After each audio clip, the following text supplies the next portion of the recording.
Ever stop to really picture what the skies looked like in World War II? It wasn't some Hollywood movie. It was real chaos up there. Fighter pilots were pulling off wild moves, banking, diving, twisting through smoke and tracer fire in this insane, deadly dance in the clouds. Every time they pulled the trigger, it was a gamble. Take the enemy out before they got you. Machine guns screamed, cannons thundered, and glowing bullets ripped across the sky. Thousands, sometimes tens of thousands, of rounds in a single mission.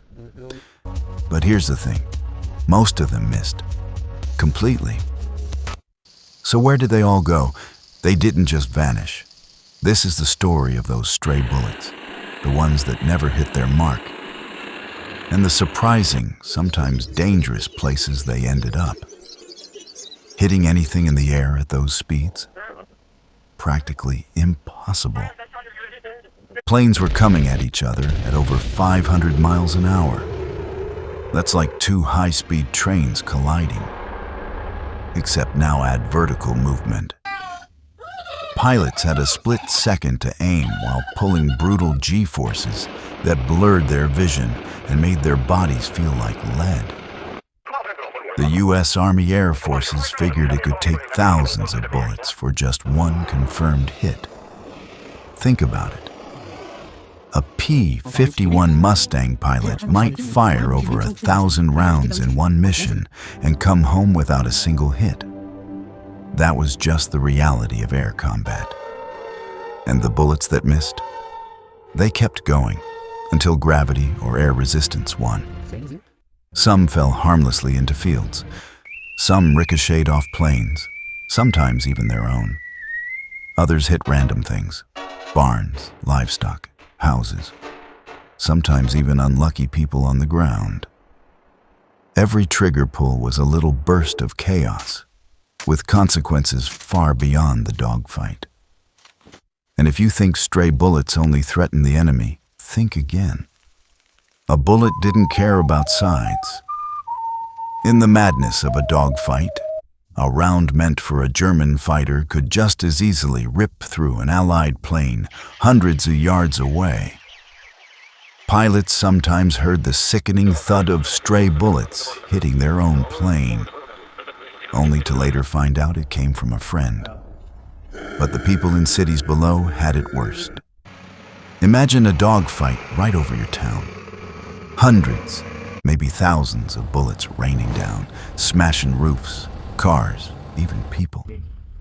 In places like Malta, Britain, and occupied France, it became normal to find bullets lodged in wall. Souvenirs from a battle fought far above. Even soldiers in trenches had to watch out.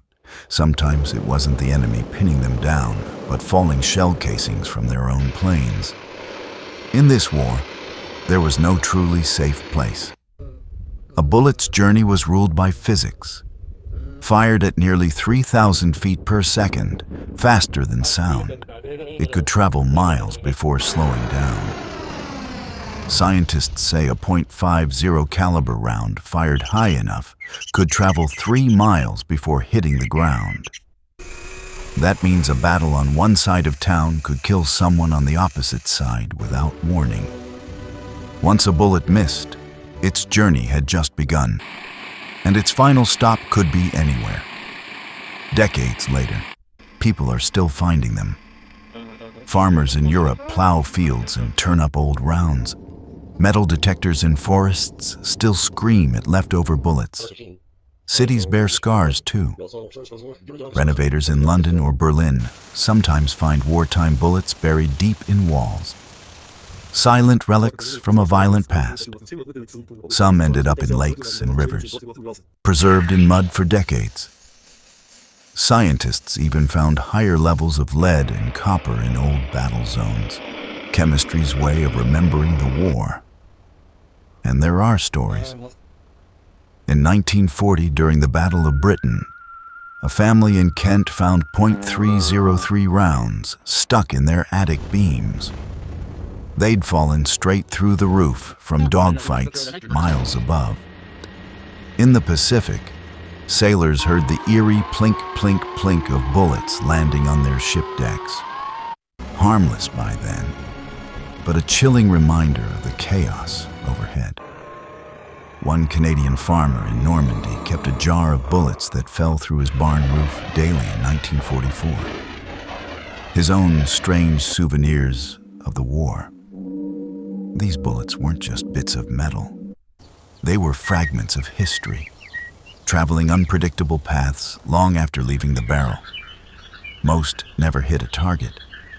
They ended up in oceans, fields, cities, leaving marks both physical and psychological. They remind us that war's reach goes far beyond the front lines. A battle fought in the sky could change lives on the ground. Today, what's left are silent artifacts, buried in soil, lodged in wood, quiet witnesses to a time when even the sky was at war.